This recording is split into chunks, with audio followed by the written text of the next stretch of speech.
Bueno chicos, la idea de este video es darles una ayuda a memoria, un repaso sobre lo que ya aprendimos con respecto al movimiento de las piezas.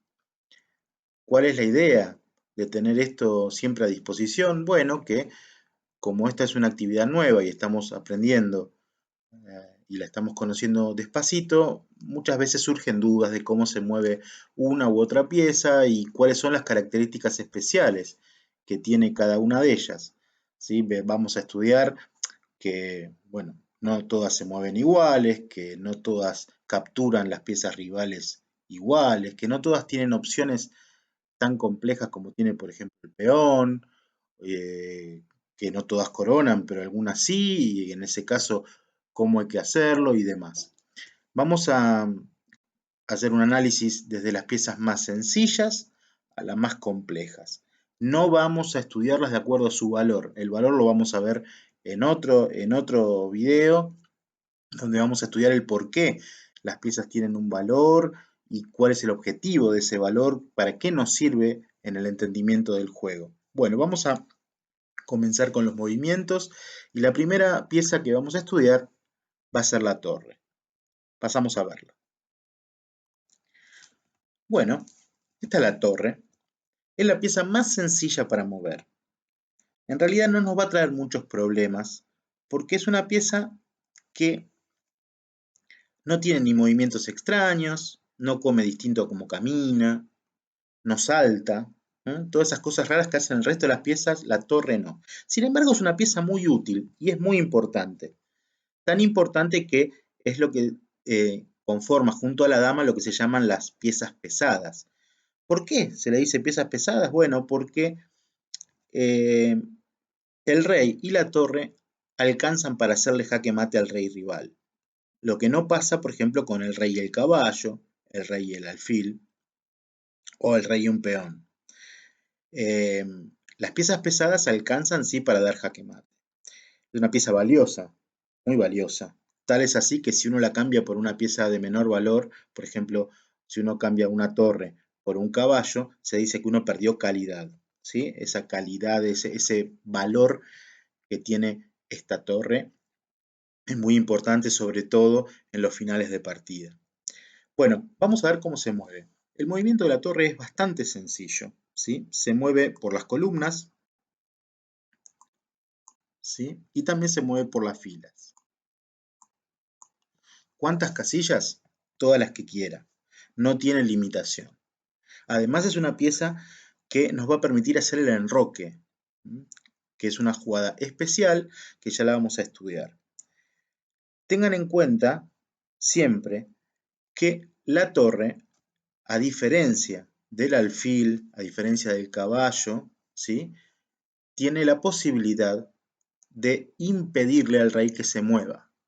De acuerdo a lo que hemos estudiado del jaque y el jaque mate, por ejemplo, si yo en esta posición realizo la jugada torre a F7, voy a conseguir que el rey rival nunca pueda pasar por la fila número 7. ¿Por qué? Porque se va a poner en jaque y no tiene esa posibilidad. O sea que nos va a permitir a nosotros, si tenemos que poner, entre comillas, preso al rey rival, con una torre lo podemos llevar adelante de una manera muy fácil.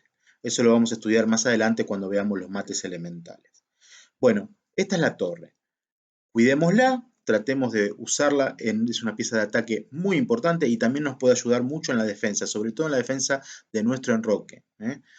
Bueno, vamos a estudiar una pieza también sencilla, pasamos al alfil. Bien, este es el alfil. Este alfil que nosotros vamos a conocer ahora es una pieza de las que llamamos livianas. El alfil y rey contra el rey rival no alcanzaría para ganar la partida, ya lo vamos a estudiar, pero esto sería si la posición que tenemos se diera en una partida, esta que estamos en este momento viendo, sería tablas. Si no hay forma de que, no hay ninguna posición que podamos inventar que el blanco pueda hacerle jaque mate al rey negro. Pero eso no quiere decir que no sea una pieza útil en el desarrollo de una partida normal. Es una pieza ágil, se mueve muchas casillas y tiene algunas desventajas. Algunas de las desventajas que vamos a estudiar, por ejemplo, es que, al margen de no poder hacer jaque mate por sí sola, hay ciertas casillas que el alfil jamás va a poder llegar. El movimiento del alfil es el contrario de la torre. Se mueve por las diagonales. ¿Cuántas casillas? Todas las que quiera, ¿sí? Pero si miramos detenidamente, vamos a ver que hay 32 casillas en el tablero, las cuales el alfil jamás va a poder ni ayudar a defender ni atacar. El alfil trabaja solamente en una mitad del tablero, las 32 casillas del color de la casilla donde se encuentra ubicado. En este caso sería este alfil de casillas negras, va a trabajar en las casillas negras del tablero y jamás va a poder estar en las blancas. Eso es un defecto bastante importante de esta pieza ágil y rápida. ¿Por qué? Porque, bueno, como dijimos antes, cuando estudiamos la torre, yo no tengo forma de con un alfil evitar que el rey rival se me escape y se acerque hacia el centro del tablero, que es el lugar donde más protegido estaría en un final. Por lo tanto, eh, lógicamente, la torre tiene un valor mucho más importante que el alfil. En cuanto al movimiento en sí, como les dije, va por diagonales y todas las casillas que quiera. Si quiere una, puede mover una. Si quiere mover 4, puede mover 4. No tiene problemas. Por ejemplo, puede ir hasta ahí, ¿sí? O también podría jugar una sola casilla, ¿sí? No sería un problema en cuanto a los movimientos. Estas dos piezas son bastante sencillas. Vamos a pasar ahora a la dama, que es una mezcla de estas dos. La dama. Bien, esta pieza, en principio lo que les puedo decir es que es la más valiosa en cuanto a movimientos del ajedrez. Tan valiosa es que se calcula que la dama vale más que todos los peones juntos. ¿Qué pasa con esta pieza? Bueno, es una pieza que tiene la ventaja de juntar las dos cosas buenas que tiene tanto la torre como el alfil. Si miramos los movimientos de cada una de las piezas, la dama los cumple igual. Es decir, elige ser en cada jugada una torre, por ejemplo, o también puede elegir ser alfil. Fíjese todas las casillas que una dama ataca cuando tiene la posibilidad de mover. Lo que tenemos que tener en cuenta, sí, y es muy importante, es que si en una jugada elegimos ser torre, va a ser torre desde que comienza la jugada hasta que termina. Después jugará el rival y cuando me toque a mí jugar de vuelta, elijo de vuelta ser o torre o alfil. Puedo elegir siempre ser torre, puedo elegir a veces ser alfil, a veces ser torre. Depende de la jugada y depende de la circunstancia de la posición, uno va eligiendo ese tipo de movimientos. ¿Sí? ¿Cuántas casillas mueve? Las que quiera. Una o hasta el final del tablero. Pero siempre teniendo en cuenta esto. Elige ser torre o alfil en cada uno de los movimientos, desde que comienza el movimiento hasta que termina. Y después de que juegue el rival, puede elegir ser la otra pieza. Bien, por ejemplo, la dama podría jugar dama 5 en ese momento, moviendo 1 como alfil, o podría jugar también como alfil cuando dama h8. Si quisiera, podría también jugar como torre. Bueno, chicos, ya vimos las piezas más sencillas, ya estudiamos las dos piezas pesadas, la dama y la torre. Ahora vamos a pasar a estudiar el rey y después vamos a las más complejas. Bueno, este es el rey. El rey tiene una particularidad muy especial, que es que solamente se puede mover de a una casilla. Es una pieza muy lenta y esto lo tenemos que tener en cuenta, sobre todo en el aspecto defensivo de nuestra partida de ajedrez. Nosotros lo tenemos que cuidar porque sabemos que si lo perdemos, perdemos la partida. Y a su vez, el hecho de que sea una pieza tan lenta lo hace muy difícil de poder proteger. Pero no deja de ser interesante en cuanto al movimiento porque muchas veces también nos va a hacer ganar partidas. ¿Cuándo? En los finales, cuando ya las piezas fueron cambiadas, cuando se fueron capturando distintas piezas, tanto propias como de rivales. El rey es una pieza muy útil en el final de la partida, ¿sí? ¿Cómo mueve? Bueno, elige ser torre y alfil, pero con la limitación que ya les conté. Entonces, el rey puede jugar como torre, pero solamente una casilla, o como alfil. En resumen, puede jugar a cualquiera de las casillas que lo rodean. Solamente se mueve de a uno, salvo en una jugada muy especial que ya vamos a estudiar, que es el enroque. Bien, hemos estudiado ya todas las piezas que tienen movimientos lineales, ¿sí? La torre, el alfil, la dama y el rey. Vamos a pasar a las dos piezas más complejas y la próxima que vamos a estudiar es el caballo. El caballo tiene un movimiento muy especial, ¿sí? Básicamente es de la siguiente manera. El caballo realiza un movimiento de dos casillas, derecho y una dobla. A veces le dicen que es como si fuese una letra L de imprenta mayúscula, ¿sí? Que puede ir para un lado o para el otro. Es decir, esta jugada es válida, esta también, esta, esta, esta, esta y esta. Como se verá, genera un abanico bastante importante de casillas. El caballo, cuando está ubicado en el centro del tablero o en alguna de las casillas centrales, tiene la posibilidad de ir a 8 casillas distintas. Si lo comparamos con el alfil, que es la otra pieza liviana en la cual comparten cierto estatus y valor, el alfil generalmente, ¿sí?, tiene muchísima más movilidad que el caballo. Pero el caballo tiene una ventaja con respecto al alfil. ¿Y cuál es? Justamente que cuando se encuentra en una casilla de color blanco, va a pasar siempre a una casilla de color negro y viceversa. Cuando están negras, pasa a blancas. Por lo tanto, es una pieza muy valiosa en ataques, ¿sí?, y en finales. Tenemos que tener en cuenta una cosa muy importante, que los jaques de caballo nunca se van a poder tapar porque justamente el caballo salta. Y vamos a estudiar cómo sería esto de que una pieza salta a la otra. Bien, veamos por ejemplo una situación donde existiera, ¿sí?, una torre negra en la casilla E7. Viendo esta posición, si le tocara jugar a las negras podrían capturar el caballo, sin dudas, pero nunca podrían llegar a ninguna de estas casillas que estoy marcando aquí. ¿Por qué? Porque el caballo interfiere y la torre no puede saltar.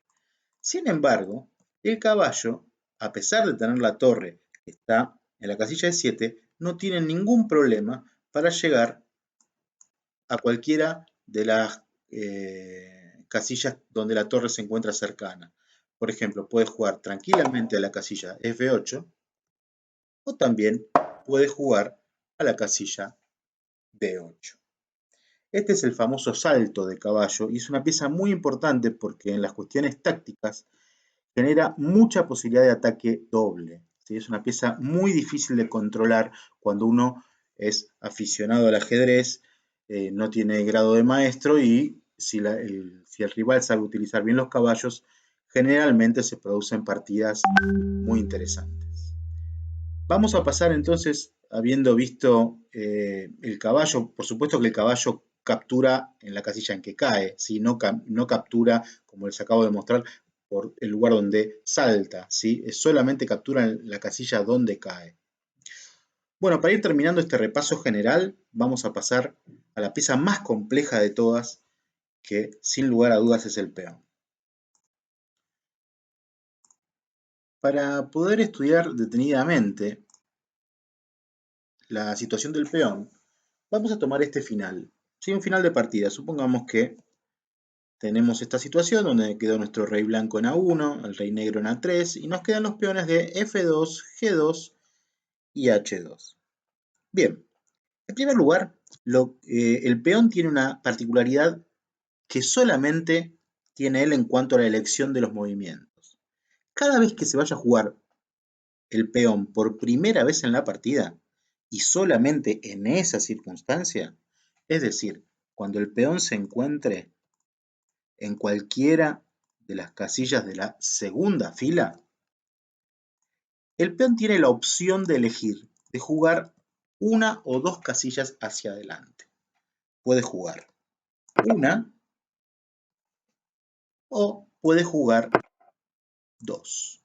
Cualquiera de estas jugadas son válidas, ¿sí? Lo que sí debemos tener en cuenta es que si yo opté por jugar una casilla, cuando el rey rival juegue, no puedo decir ahora, bueno, como me ahorré el de jugar dos, ahora quiero jugar dos. No me va a dejar, ¿sí? No tengo esa posibilidad. ¿Por qué? Porque esa opción solamente está incluida cuando comienza a jugar. Por lo tanto, una vez que jugué a 3, este peón solamente va a poder jugar de una casilla hacia adelante. ¿Sí? Solamente, no tiene otra posibilidad. Cuando un peón todavía no se movió, les voy a mostrar la diferencia de uno con el otro, puede elegir este camino de jugar 2, 1, 1, 1 o 1, o también puede elegir jugar directamente 1, 1, 1 hasta llegar a la casilla final del tablero. Bien, vamos a estudiar qué pasaría en cuanto a los movimientos de este peón cuando llega al final del tablero. Supongamos que aquí juega F4, las negras juegan rey A4, se continúa con F5, rey A3, F6, rey A4, F7 y rey A3. Bien, otra de las cuestiones que tiene el peón que lo hace especial y una pieza muy interesante, pero muy interesante, es que el peón al llegar a la última casilla, ¿sí?, va a producir lo que se llama la promoción del peón, o como se le dice habitualmente, en un lenguaje más sencillo, el peón corona, ¿sí? El término correcto es promoción del peón, pero el peón cuando llega al final se puede transformar en cualquiera de estas piezas que les voy a mostrar ahora. Puede ser o dama, puede ser torre, puede ser alfil y también se puede convertir en caballo. Digamos que por una cuestión lógica, el 99% de las veces se va a elegir la dama. ¿Por qué? Porque ya lo venimos estudiando. Es una pieza muy, pero muy valiosa. Tiene mucha posibilidad de ataque, mucha posibilidad de defensa. Y sobre todas las cosas vale más que cualquiera de las otras. Sin embargo, a veces conviene coronar un caballo. ¿Por qué? Porque, por ejemplo, puede dar un jaque que uno necesita dar o puede llegar a defender una pieza y esa pieza necesitamos que no sea capturada por el rival y demás. Esto de la promoción les tiene que quedar claro, chicos, que no podemos coronar otro rey de ninguna manera y tampoco podemos coronar un peón. ¿Cómo funciona? Bueno, cuando llegamos a la última casilla, sacamos nuestro peón, ¿sí? Y jugamos. En la última ponemos la pieza que queremos y retiramos el peón que estaba jugando. La pregunta que va a venir inmediatamente después de esto es, pero si yo ya tengo una dama, ¿puedo coronar otra dama? Bueno, fíjense cómo, yendo hacia atrás, vamos a hacer el mismo estudio, vamos a modificar un poquito este diagrama, vamos a agregarle una dama en un lugar donde no moleste, vamos a poner en H1, y vamos a ver que sin ningún problema, ¿sí?, haciendo las mismas jugadas, nosotros vamos a poder llegar a tener, si queremos, dos damas. Parece raro, pero es totalmente reglamentario y totalmente permitido. ¿sí? Podemos llegar a tener hasta 9 damas. Si lográramos convertir los 8 peones en las casillas de promoción, tendríamos 9 damas. Eso nunca se podría dar en una partida de torneo porque, lógicamente, lo que seguramente ocurriría es que se produce un jaque mate antes, ¿sí? Pero reglamentariamente no estaría prohibido. Bien, otra cosa que es muy interesante, que algún día les voy a contar, hay un famoso cuento del marcianito, tampoco puedo coronar piezas del rival, ¿sí? No puedo pedir una pieza, una torre de color negro, no se puede, ¿sí? Yo solo puedo pedir de mi bando y puedo pedir o caballo o alfil o torre o dama. Esto es en cuanto a la posibilidad del peón de promocionar. Pero no solo termina aquí el peón en cuanto a lo distinto que es con las otras piezas, sino que además el peón tiene una particularidad muy importante, que es que no captura como camina, ¿sí?